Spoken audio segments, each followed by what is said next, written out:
श्री हरिवंश श्री राधा वल्लभ श्री हरिवंश भगवान कहते हैं, जिसका मन वश में नहीं है उसके लिए योग का प्राप्त करना अत्यंत कठिन है। यह मेरा मत है। परंतु मन को वश किए हुए प्रयत्नशील पुरुष साधन द्वारा योग प्राप्त कर सकते हैं। भगवान श्री कृष्ण महाराज के इन वचनों के अनुसार यह सिद्ध होता है कि मन को वश में किए बिना परमात्मा के प्राप्ति रूप योग कठिन है, दुष्प्राय है। यदि कोई ऐसा चाहे कि मन तो अपने इच्छा के अनुसार निरंकुश होकर विषय में स्वच्छंद विचरण किया करे और परमात्मा के दर्शन अपने आप ही हो जाए, तो भैया ये सब तो उसकी भूल है। दुख की आत्यंतिक निवृत्ति, आनंदमय परमात्मा की प्राप्ति चाहने वाले को मन को वश में करना ही पड़ेगा। इसके सिवा और कोई उपाय नहीं है। परंतु मन स्वभाव से ही बड़ा चंचल और बलवान होता है। इसे वश में करना कोई साधारण बात नहीं है भैया। सारे साधन हम जितने कर रहे हैं, सभी साधन इसी को तो वश में करने के लिए किए जाते हैं। इसी पर विजय मिलते ही मानो विश्व पर विजय मिल गई। भगवान शंकराचार्य ने कहा है, जितम जगत केन मनो ही येन। जगत को किसने जीता? जिसने मन को जीत लिया। अर्जुन ने भी मन को वश में करना कठिन समझकर कातर शब्द में भगवान से यही कहा कि हे भगवान, यह मन बड़ा ही चंचल, हठीला, दृढ़ और बलवान है। इसे रोकना मैं तो वायु के रोकने के समान अत्यंत दुष्कर समझता हूँ। इससे किसी को यह न समझ लेना चाहिए कि जो बात अर्जुन के लिए इतनी कठिन थी वह हम लोगों के लिए कैसे संभव होगी। मन को जीतना कठिन अवश्य है। भगवान ने इस बात को स्वीकार किया है, पर साथ ही उपाय भी बतलाया है।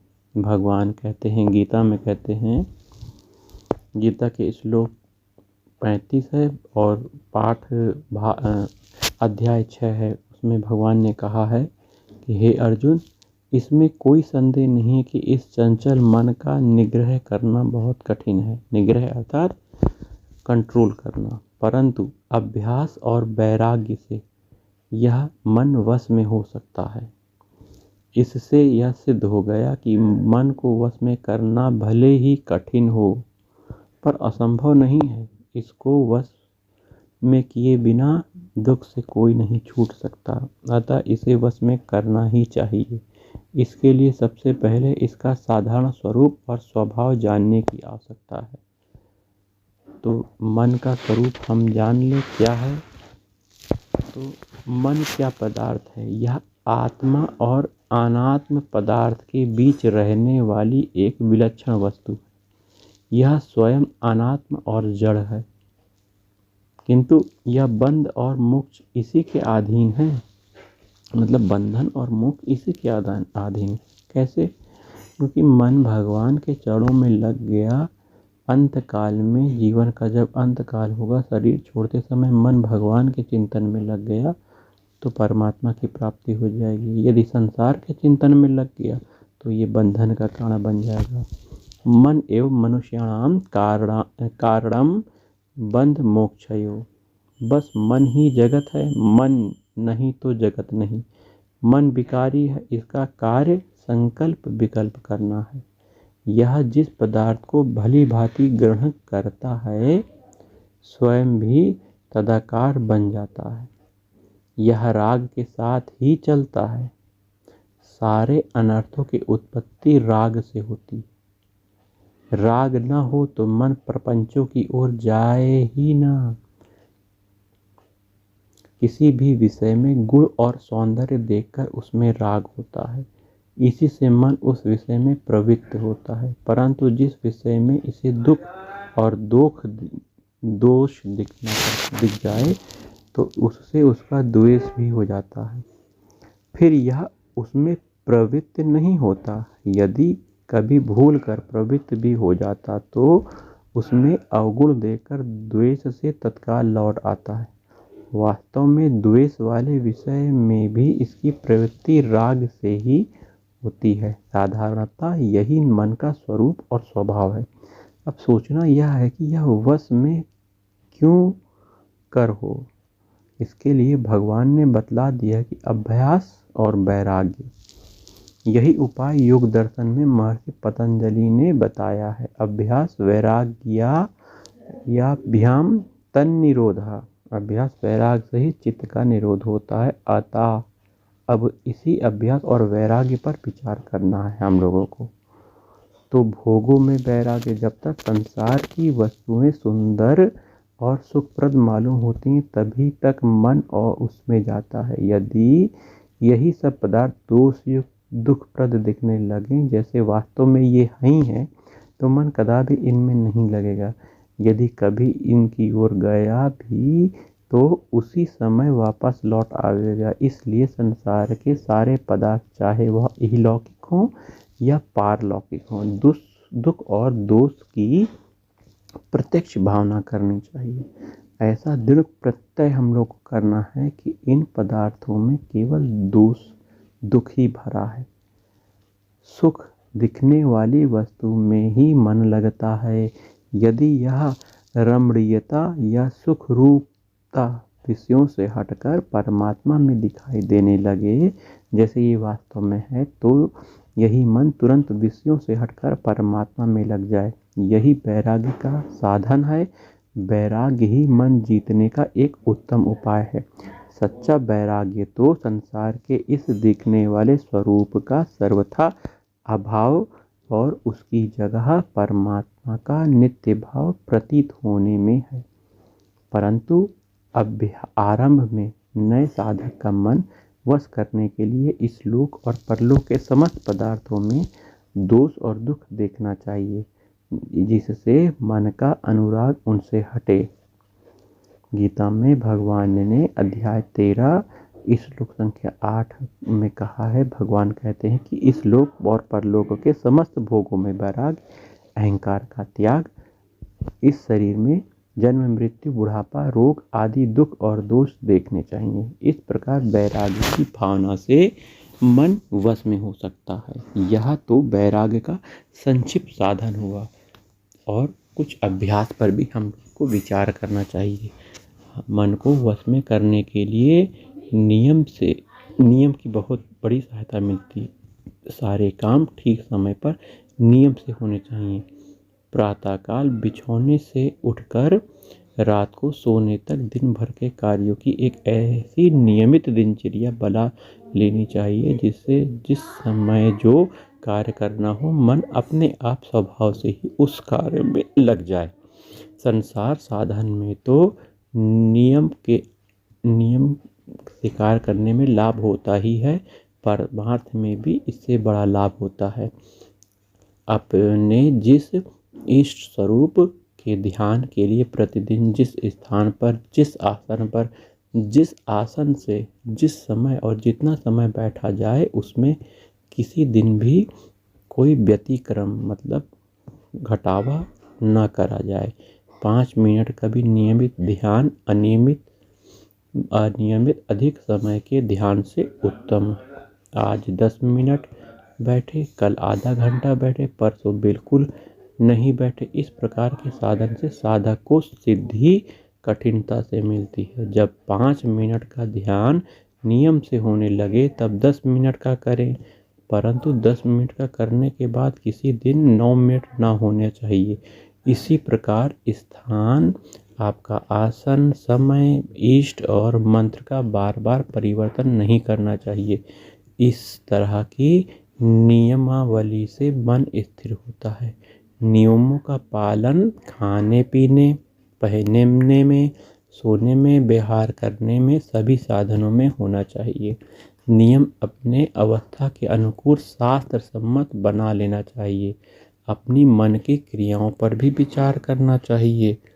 मन के प्रत्येक कार्य पर विचार करना चाहिए। प्रतिदिन रात को सोने से पहले दिन भर के मन के कार्यों पर विचार करना उचित है। यद्यपि मन की सारी उधेड़ बुन का स्मरण होना बहुत कठिन है, लेकिन जितनी याद रहे उतनी ही बातों पर विचार करें और जो जो संस्कार सात्विक मालूम हो रहे हों उनके लिए मन की सराहना करना, और जो जो संकल्प राजसिक तामसिक हैं उनके लिए मन को धिक्कारना चाहिए। प्रतिदिन इस प्रकार के अभ्यास से मन पर सत्कार्य करने, असत्कार छोड़ने के संस्कार जमने लगेंगे, जिससे कुछ ही समय में मन बुराइयों से बचकर भले भले कार्यों में लग जाएगा। मन पहले भले कार्य वाला होगा, तब उसे वश में करने में सुगमता होगी। कुसंग में पड़ा हुआ बालक जब तक कुसंग नहीं छोड़ता तब तक उसे कुसंगियों से बुरी सलाह मिलती रहती है। इससे उसका वश में होना कठिन है, पर जब कुसंग छूट जाता है तब उसी बुरी सलाह मिल नहीं सकती, उसे बुरी सलाह नहीं मिलती।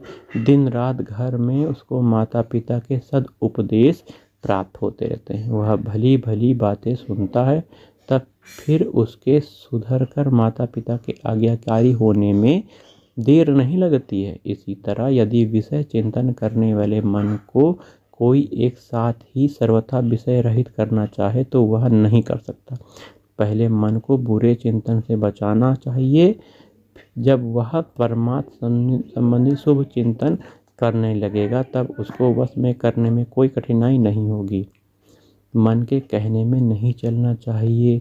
जब तक यह मन वश में नहीं हो जाता तब तक इसे अपना परम शत्रु मानकर चलना चाहिए। जैसे शत्रु के प्रत्येक कार्य पर निगरानी रखनी पड़ती है, वैसे ही इसके प्रत्येक कार्य को सावधानी से देखना चाहिए। जहाँ कहीं यह उल्टा सीधा करने लगे वहीं इसे धिक्कारना और पछाड़ना चाहिए। मन की खातिरदारी भूल कर भी नहीं करनी चाहिए। यद्यपि बहुत बलवान मन है, कई बार इससे हारना होगा, पर साहस नहीं छोड़ना। बार बार गिरना और उठना। जो हिम्मत नहीं हारता वही एक दिन मन को अवश्य जीत लेता है। इससे लड़ने में एक विचित्रता है। यदि दृढ़ता से लड़ा जाए तो लड़ने वाले का बल प्रतिदिन दिनों दिन बढ़ता है और इसका क्रमशः घटता जाता है। इसलिए इससे लड़ने वाला एक न एक दिन इस पर अवश्य ही विजयी होता है। अतएव इसकी हाँ में हाँ न मिलाकर प्रत्येक कार्य में खूब सावधानी बरतना चाहिए। यह मन बड़ा ही चतुर है, कभी डरावेगा, कभी फुसलावेगा, कभी लालच देगा, बड़े बड़े अनोखे रंग दिखलावेगा, परंतु कभी इसके धोखे में नहीं आना चाहिए। भूल कर भी इसका विश्वास नहीं करना चाहिए। इस प्रकार करने से इसकी हिम्मत टूट जाएगी, लड़ने और धोखा देने की आदत छूट जाएगी। अंत में यह आज्ञा देने वाला न रहकर सीधा साधा आज्ञा पालन करने वाला विश्वासी सेवक बन जाएगा। मन लोभी मन लालची, मन चंचल मन चोर, मन के मत चलिए नहीं, पलक पलक मन और। मन को सत्कार्य में लगाना चाहिए। मन कभी निकम्मा नहीं रह सकता, कुछ न कुछ काम इसको मिलना ही चाहिए। अतएव इसे निरंतर काम में लगाए रखना चाहिए। निकम्मा रहने से ही इसे बुरी बातें सूझा करती हैं। अतएव जब तक नींद न आवे तब तक चुने हुए सुंदर मांगलिक कार्यों में इसे लगाना चाहिए। जागृत समय के सत्कार्यों के चित्र ही स्वप्न में भी दिखाई देंगे। मन को परमात्मा में लगाना बहुत श्रेष्ठ है। यह गीता में भगवान ने कहा है ना, 6वें अध्याय के 26 श्लोक में, यह चंचल और अस्थिर मन जहाँ जहाँ दौड़ कर जाए वहाँ वहाँ से हटाकर बार बार परमात्मा में ही लगाना चाहिए। मन को वश में करने का उपाय प्रारंभ करने से पहले पहले तो यह इतना जोर दिखलाता है कि अपनी चंचलता और शक्तिमत्ता से ऐसी पछाड़ लगाता है कि नया साधक घबरा उठता है। उसके हृदय में निराशा सी छा जाती है, और परंतु ऐसी अवस्था में धैर्य रखना चाहिए। मन का तो ऐसा स्वभाव ही और हमें इस पर विजय पाना है। तब घबराने से थोड़ा ही काम चलेगा और मुस्तैदी से सामना करना चाहिए। आज ना हुआ तो क्या, कभी ना कभी तो वश में होगा मन। इसलिए भगवान ने कहा है कि गीता के 6 अध्याय के 25वें श्लोक में कि धीरे धीरे अभ्यास करता हुआ उपरामता को प्राप्त हो। धैर्य युक्त बुद्धि से मन को परमात्मा में स्थिर करके और किसी भी विचार को मन में आने न दें। बड़ा धैर्य चाहिए। घबराने, ऊबने या निराश होने से काम नहीं चलेगा। झाड़ू से घर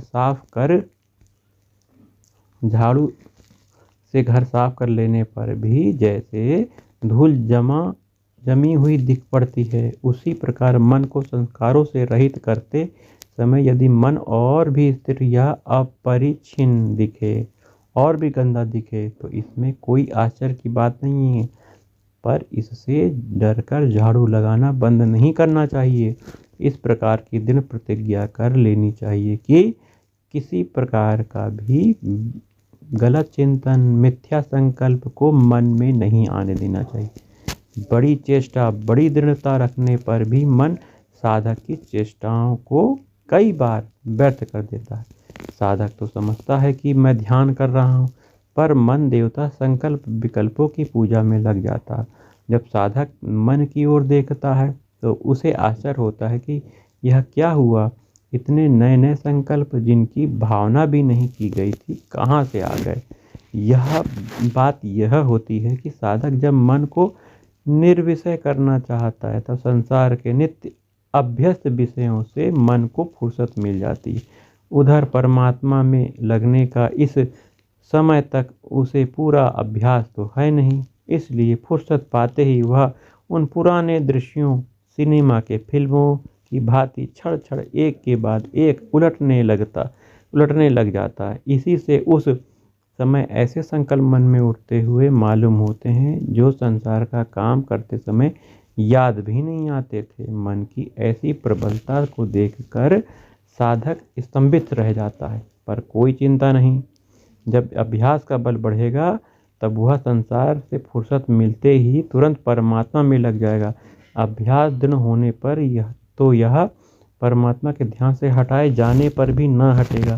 मन चाहता है भैया सुख, जब इसे सुख नहीं मिलता तो विषयों में सुख देखता है। जब तक यह विषयों में रमता है तब अभ्यास से विषयों में दुख और परमात्मा में परम सुख प्रतीत होने लगेगा। तब यह स्वयं ही विषयों को छोड़कर परमात्मा की ओर दौड़ेगा। परंतु जब तक ऐसा न हो तब तक निरंतर अभ्यास करते रहना चाहिए। यह मालूम होते हुए कि मन अब अन्यत्र दूसरी जगह भागा है, तत्काल इसे पकड़ना चाहिए। इसको पक्के चोर की भांति भागने का बड़ा अभ्यास है, इसलिए ज्यों ही ये भागे त्यों ही पकड़ लेना चाहिए।